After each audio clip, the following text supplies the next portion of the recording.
Now, Joe Montana was kind of a prankster, right? Marty Schottenheimer was so strict and so serious, but Montana used to tease him a little bit and have some fun and kind of loosen up the locker room. Did you guys need a little bit of that? Yeah, Marty was. He was an old school coach.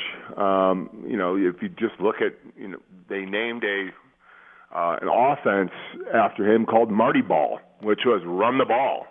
That was as old school as it gets, and we saw Cleveland kind of implementing a little bit of Marty Ball in their run, and Marty Ball just doesn't beat Mahomes Ball. It just doesn't. So,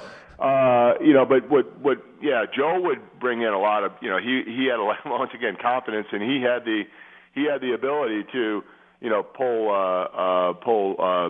Marty's string a little bit and get him off his game, and he'd do that a lot of times by throwing stink bombs in meetings, and if you were in the bathroom and maybe in your own little spot, the next thing you know, it'd be snowing white powder all over you, and just all kinds of stuff like that. But we did need that.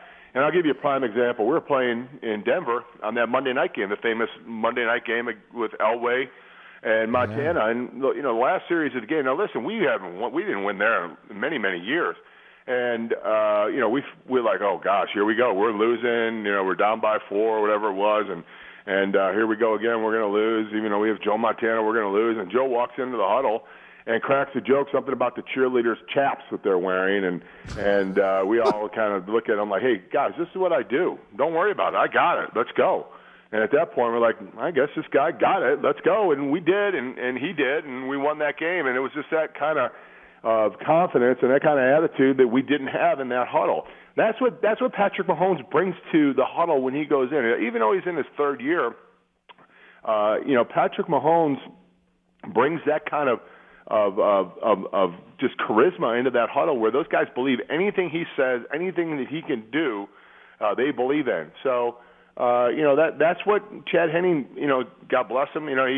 He's a heck of a guy, and he's played in the NFL for a long time, but he just doesn't have that it factor, like Curly said in the movie with that one thing. He doesn't have that one thing that quarterbacks have to have in order so you truly believe that you can do anything with that guy in the huddle.